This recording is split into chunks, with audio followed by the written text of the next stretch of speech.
अगर संतोषी माता का व्रत करना चाहते हैं तो व्रत कथा करने से पहले ये नियम ज़रूर पढ़ लें, क्योंकि जो भी संतोषी माता का व्रत कथा करते हैं उनको संतोषी माता धन संपत्ति से भंडार भर देते हैं, निधनता की दूर होती है, सभी कष्ट को दूर करते हैं और संतोषी माता अपने भक्तों को संतोष देती है।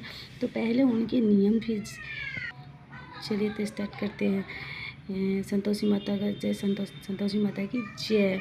तो सृष्टि के सभी प्राणियों को कल्याण करने वाले शंकर भगवान के पुत्र श्री गणेश महाराज और माता रिद्धि सिद्धि के पुत्री संतोषी माता का विश्व का सभी उपासक स्त्री पुरुष को कल्याण करती है। अपना व्रत करने तथा कथा सुनने वालों को स्त्री पुरुष को धन संपत्ति से भंडार भरकर संतोषी माता उन्हें पृथ्वी लोक से सबसे बड़े सुख यानी संतोष धन से आनंदित करती है। व्यवसाय में दिन दुना रात चौगुना लाभ होता है, सुख से विपत्ति नष्ट होती है और मनुष्य का चिंता मुक्त होकर जीवन के यापन करता है। संतोषी माता का विधिवत व्रत करने वाले गुड़ और चने का प्रसाद ग्रहण करने वाले को कन्याओं का सुयोग बढ़ मिलता है, स्त्रियों का सदा सुहागिन रहती है, निसंतान को पुत्र की प्राप्ति होती है, जीवन में सभी मनोकामनाएं संतोषी माता का व्रत की पूरी होती है। बोलो संतोषी माता की जय।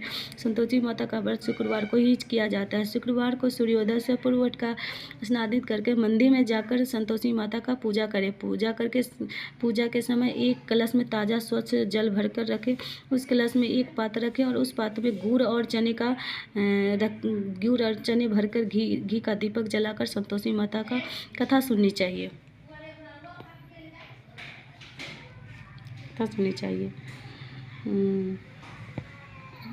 या स्वयं पुस्तक पढ़कर उपस्थित भक्तजनों को व्रत कथा सुनना है। संतोषी माता की व्रत कथा सुनते ही अथवा दूसरों को सुनाते समय गुड़ और भुने हुए चने को रखकर व्रत कथा समाप्त होने पर संतोषी माता की जय बोलकर उठे और हाथ में लिए गुड़ चने को गाय को खिलाए। कलश में रखकर एक पात्र को गुड़ और चने को प्रसाद के रूप में उपस्थित सभी स्त्री पुरुष को बच्चों को बांट दे। कलश में जल को घर के कोने कोने में छिड़क कर घर को पवित्र करे।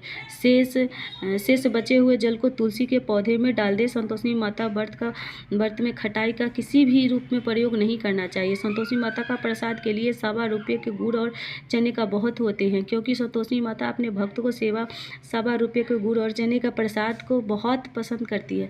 संतोषी माता भक्त को अपनी मनोकामना बहुत ही महत्वपूर्ण देती है। सच्चे हृदय से व्रत करने वाले स्त्री पुरुष के मनोकामनाएं संतोषी माता बहुत जल्दी पूरी करती है।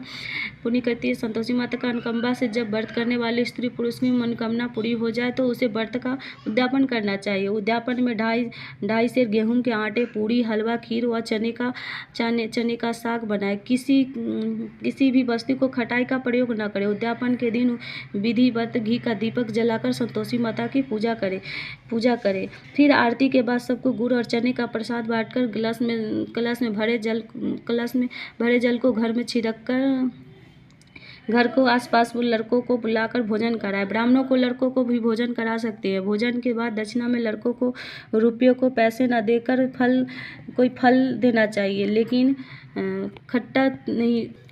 फल खट्टा नहीं होना चाहिए। व्रत करने वाले स्त्री पुरुष को दिन में एक बार ही भोजन करना चाहिए। बोलिए संतोषी माता की जय।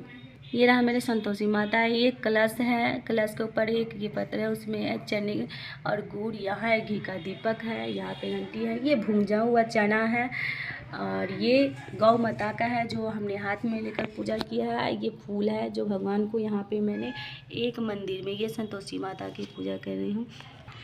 जो भी व्रत करना चाहते हैं तो एक बार ये ज़रूर व्रत कथा सुने और संतोषी माता को जब